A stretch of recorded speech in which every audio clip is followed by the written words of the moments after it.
ओम शांति। 31 दिसंबर 2024। बाबा के महावाक्य।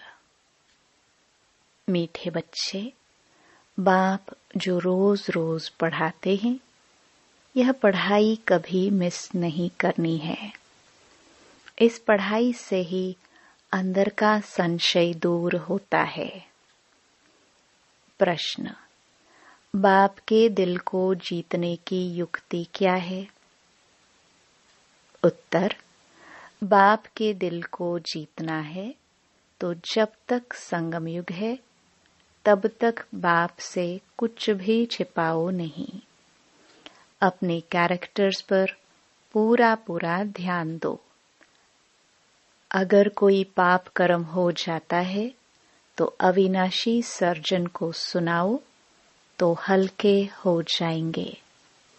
बाप जो शिक्षा देते हैं, यही उनकी दया, कृपा व आशीर्वाद है। तो बाप से दया व कृपा मांगने की बजाय स्वयं पर कृपा करो। ऐसा पुरुषार्थ कर बाप के दिल को जीत लो। ओम शांति। अभी रूहानी बच्चे यह तो जानते हैं कि नई दुनिया में सुख है, पुरानी दुनिया में दुख है। दुख में सभी दुख में आ जाते हैं और सुख में सभी सुख में आ जाते हैं। सुख की दुनिया में दुख का नाम निशान नहीं। फिर जहाँ दुख है वहाँ सुख का नाम निशान नहीं। जहाँ पाप है वहाँ पुण्य का नाम निशान नहीं। जहाँ पुण्य है वहाँ पाप का नाम निशान नहीं। वह कौन सी जगह है? एक है सतयुग, दूसरा है कलयुग। यह तो बच्चों की बुद्धि में जरूर होगा ही। अभी दुख का समय पूरा होता है और सतयुग के लिए तैयारी हो रही है। हम अभी इस पतित छीछी दुनिया से उस पार सतयुग अर्थात राम राज्य में जा रहे हैं। नई दुनिया में है सुख, पुरानी दुनिया में है दुख। ऐसा नहीं, जो सुख देता है वही दुख भी देता है। नहीं, सुख बाप देते हैं, दुख माया रावण देता है। उस दुश्मन की एफिजी हर वर्ष जलाते हैं। दुख देने वाले को हमेशा जलाया जाता है। बच्चे जानते हैं, जब उसका राज्य पूरा होता है तो फिर हमेशा के लिए खलास हो जाता है।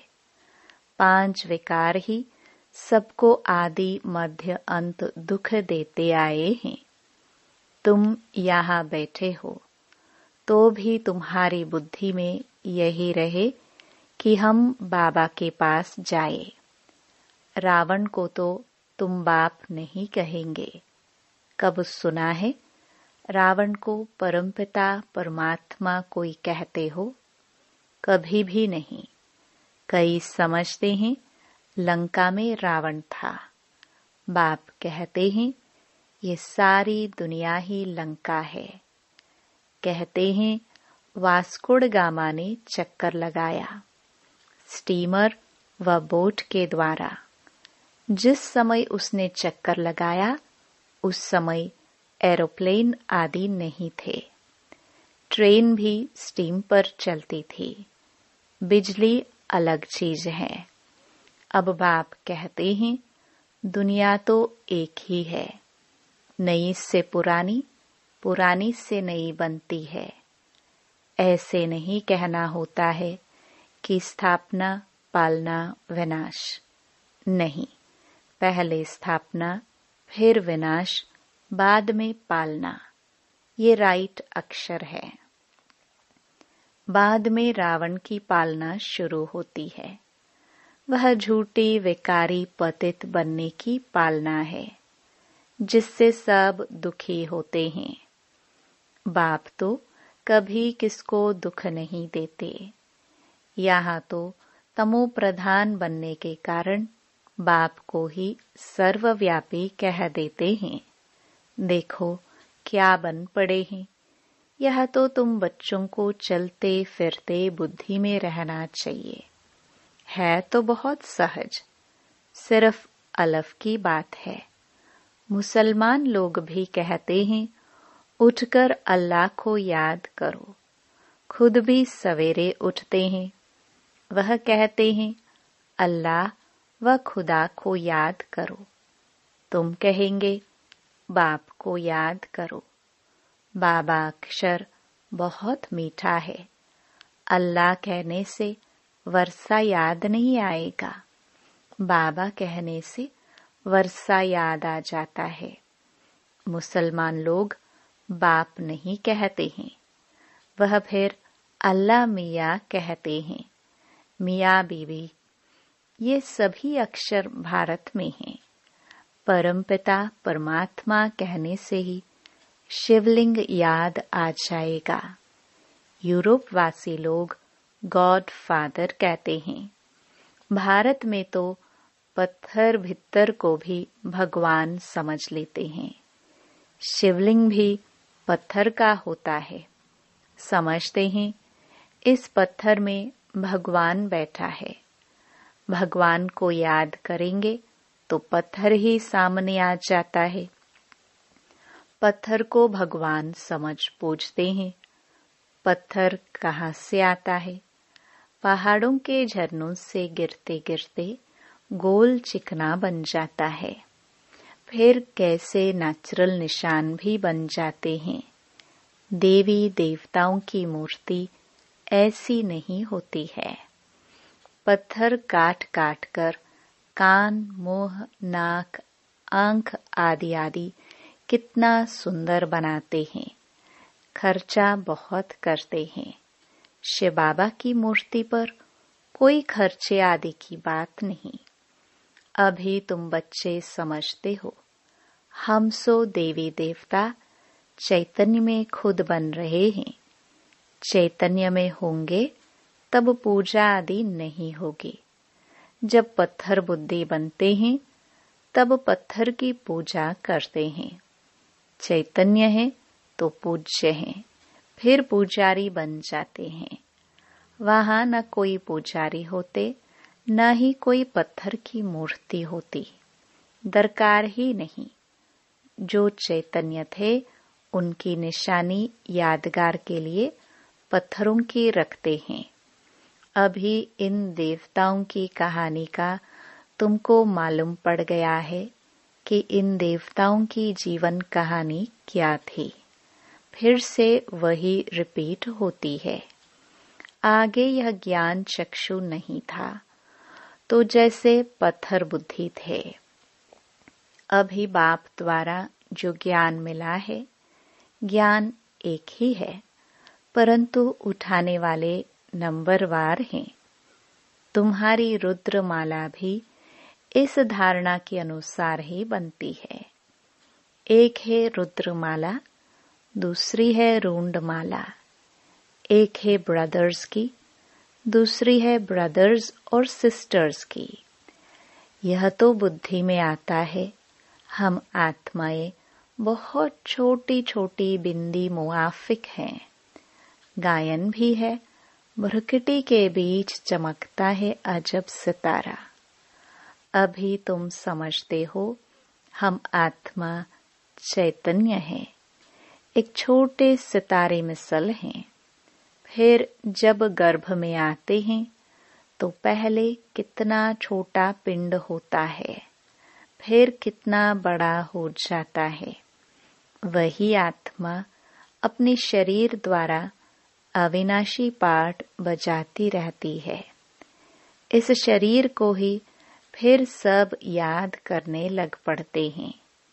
यह शरीर ही अच्छा बुरा होने के कारण सबको आकर्षित करता है। सतयुग में ऐसे नहीं कहेंगे कि आत्म अभिमानी बनो, अपने को आत्मा समझो। यह ज्ञान तुम्हें अभी ही मिलता है क्योंकि तुम जानते हो अभी आत्मा पतित बन पड़ी है। पतित होने कारण जो काम करती है वह सभी उल्टा हो जाता है। बाप सुलटा काम कराते, माया उल्टा काम कराती है। सबसे उल्टा काम है बाप को सर्वव्यापी कहना। आत्मा जो पाठ बजाती है वह अविनाशी है, उनको जलाया नहीं जाता। उनकी तो पूजा होती है, शरीर को जलाया जाता है। आत्मा जब शरीर छोड़ती तो शरीर को जलाते हैं। आत्मा दूसरे शरीर में प्रवेश कर जाती है। आत्मा बिगर शरीर 2-4 दिन भी नहीं रख सकते हैं। कई तो फिर शरीर में दवाइयां आदि लगाकर रख भी लेते हैं, परंतु फायदा क्या। क्रिश्चियन का एक सेंट जेवियर है, कहते हैं उसका शरीर अभी भी रखा हुआ है। उनका भी जैसे मंदिर बना हुआ है। किसको दिखाते नहीं हैं, सिर्फ उनके पांव दिखाते हैं। कहते हैं कोई पांव छू लेता है तो बीमार नहीं होता। पांव छूने से बीमारी से हल्के हो जाते हैं तो समझते हैं उनकी कृपा। बाप कहते हैं भावना का भाड़ा मिल जाता है। निश्चय बुद्धि होने से कुछ फायदा होता है। बाकी ऐसे हो तो ढेर के ढेर वहां जाए, मेला लग जाए। बाप भी यहाँ आए हैं, फिर भी इतना ढेर नहीं होते हैं। ढेर होने की जगह भी नहीं है। जब ढेर होने का समय आता है तो विनाश हो जाता है। यह भी ड्रामा बना हुआ है, इसका आदि व अंत नहीं है। हाँ, झाड़ की जड़जड़ीभूत अवस्था होती है, अर्थात तमो प्रधान बन जाते हैं, तब यह झाड़ चेंज होता है। कितना यह बेहद का बड़ा झाड़ है। पहले वह आएंगे जिनको पहले नंबर में जाना है। नंबरवार आएंगे ना।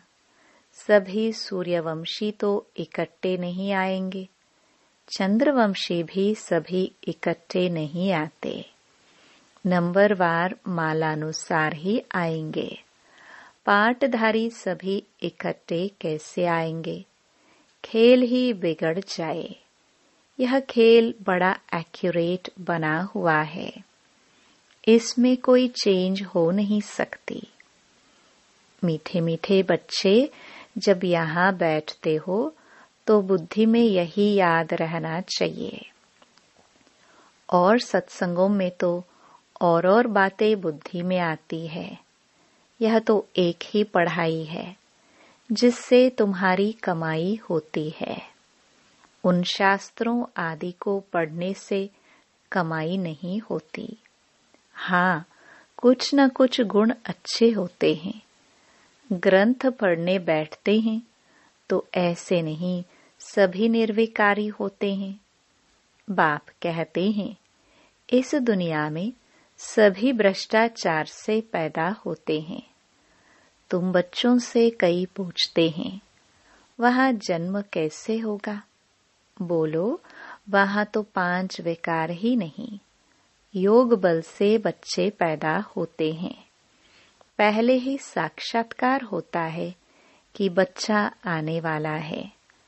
वहाँ विकार की बात नहीं। यहाँ तो बच्चों को भी माया गिरा देती है। कोई कोई तो बाप को आकर सुनाते भी हैं। सुनाएंगे नहीं तो 100 गुना दंड पड़ जाएगा। बाप तो सभी बच्चों को कहते हैं कि कोई भी पाप कर्म हो जाता है तो बाप को झट बताना चाहिए।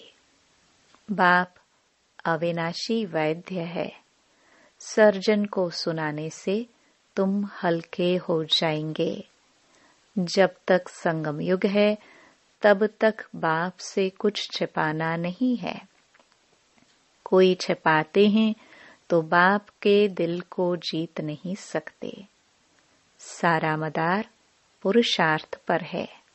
स्कूल में आएंगे ही नहीं तो कैरेक्टर कैसे सुधरेंगे? इस समय सबके कैरेक्टर्स खराब है। विकार ही पहले नंबर का खराब कैरेक्टर्स है।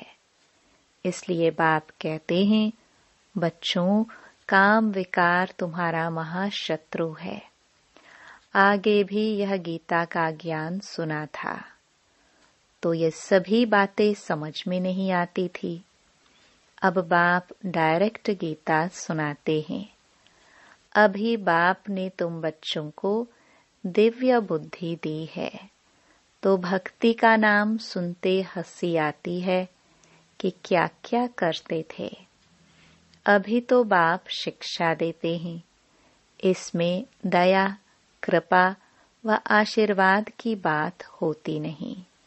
खुद पर ही दया, कृपा व आशीर्वाद करनी है। बाप तो हर बच्चे को पुरुषार्थ कराते हैं। कोई तो पुरुषार्थ कर बाप के दिल को जीत लेते, कोई तो पुरुषार्थ करते करते मर भी पड़ते हैं। बाप तो हर बच्चे को एक जैसा ही पढ़ाते हैं। फिर कोई समय ऐसी गुह्य बातें निकलती हैं जो पुराना संशय ही उड़ जाता है, फिर खड़े हो जाते हैं। इसलिए बाबा की पढ़ाई कभी मिस नहीं करनी चाहिए। मुख्य है बाप की याद। दैवी गुण भी धारण करने हैं। कोई कुछ छीछी बोले तो सुना अनसुना कर देना चाहिए। Hear no evil. ऊंच पद पाना है तो मान अपमान, दुख सुख, हार जीत सब सहन जरूर करना है। बाप कितनी युक्तियां बतलाते हैं, फिर भी बच्चे बाप का भी सुना अनसुना कर देते हैं, तो वह क्या पद पाएंगे? बाप कहते हैं, जब तक अशरीरी नहीं बने हैं तब तक माया की कुछ न कुछ चोट लगती रहेगी। बाप का कहना नहीं मानते तो बाप का डिसरिगार्ड करते हैं। फिर भी बाप कहते हैं, बच्चे सदा जीते जागते रहो और बाप को याद कर ऊंच पद पाओ। अच्छा, मीठे मीठे सिखिलदे बच्चों प्रति माता पिता बाप दादा का याद प्यार और गुड मॉर्निंग। रूहानी बाप की रूहानी बच्चों को नमस्ते। धारणा के लिए मुख्य सार।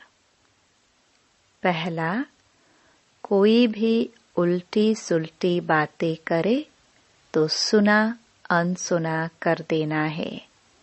Here no evil. दुख सुख मान अपमान सब कुछ सहन करना है।